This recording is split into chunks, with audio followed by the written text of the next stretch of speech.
Você já pensou se a filosofia fosse um Big Brother com direito a paredão?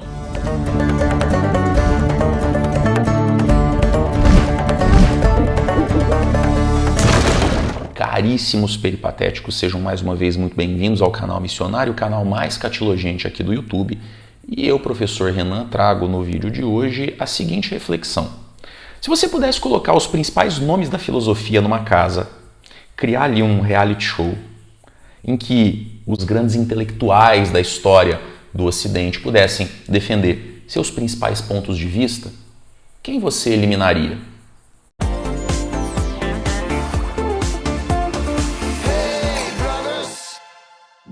Immanuel Kant, o alemão, principal representante do iluminismo, da Aufklärung, e o seu antagonista, seu principal adversário, Jeremy Bentham, o inglês que desenvolveu os fundamentos da ética utilitarista. É importante lembrar que a reflexão ética sempre fez parte da história da filosofia e eu, inclusive, já falei de alguns desses intelectuais, dos principais nomes desse campo de reflexão aqui no canal, inclusive do próprio Kant e do Bentham. Mas eu fico imaginando como seria colocar os dois em uma casa fechada e colocá-los para debater as suas profundas rivalidades intelectuais. Então vamos lembrar agora o que cada um deles tem a dizer sobre as ações humanas, mas antes de você tomar sua decisão e deixar seu voto, eu quero lembrar que está na hora de se inscrever no canal, ativar as notificações e divulgar esse conteúdo com seus amigos.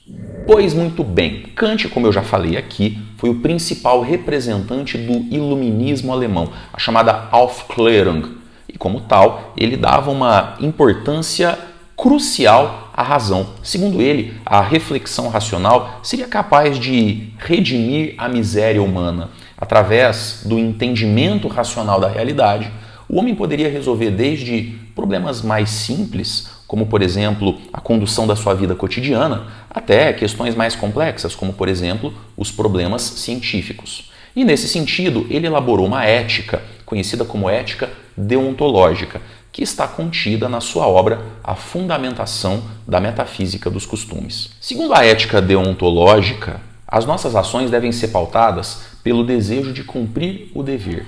Nós não devemos fazer o certo esperando algo em troca, esperando algum tipo de reconhecimento e muito menos esperando nos livrarmos de algum problema. Muito pelo contrário, a ação correta deve ser conduzida única e exclusivamente porque ela é a ação correta. Kant chama isso de boa vontade. E o princípio da boa vontade, por sua vez, se sustenta sobre dois argumentos. O primeiro desses argumentos é a fórmula da lei universal. Kant diz: age de tal forma que a máxima da tua ação torne-se o princípio de uma lei universal. Ou seja, os valores morais são absolutos e inegociáveis, e as nossas ações devem ser feitas de tal maneira, devem ser praticadas de tal modo que elas não atentem contra esses princípios, contra esses valores universais e não gerem nenhum tipo de contradição. A segunda fórmula, conhecida como fórmula do fim em si mesmo, diz o seguinte: age de tal forma que trates a humanidade, na pessoa do outro e na tua própria pessoa, sempre como um fim e nunca como um meio. Um meio para atingir os seus objetivos. Porque, segundo Kant, todos os seres humanos são dotados de uma dignidade natural e universal que deve ser respeitada quando tomamos as nossas decisões.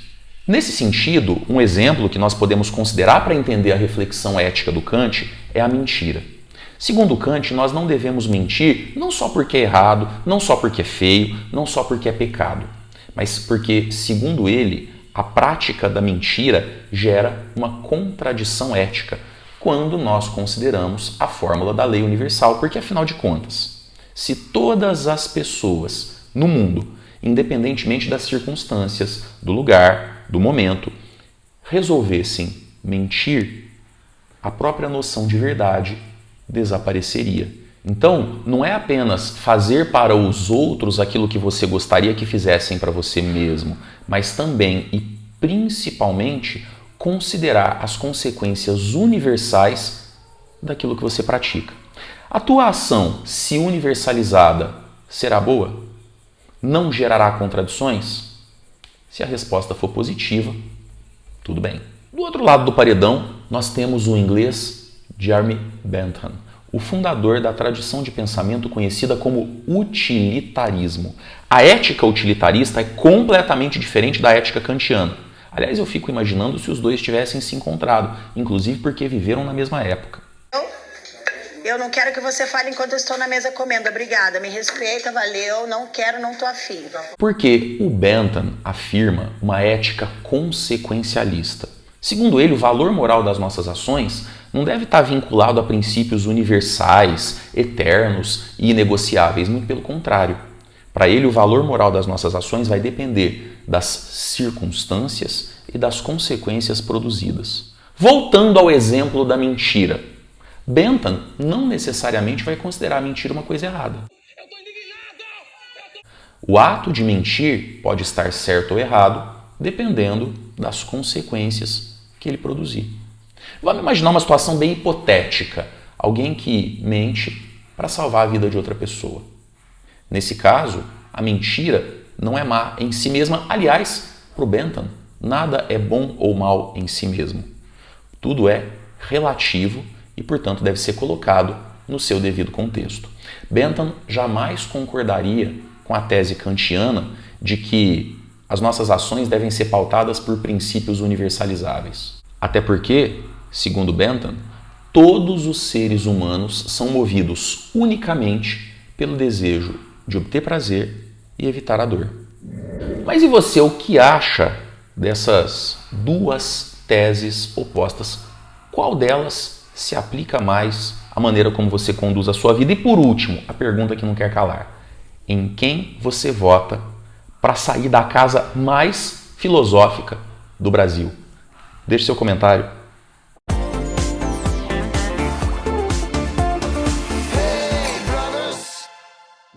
Se você gostou desse vídeo, não deixe de curtir, compartilhar com seus amigos, se inscrever aqui no canal e me ajudar a divulgar minha missão, que está só começando.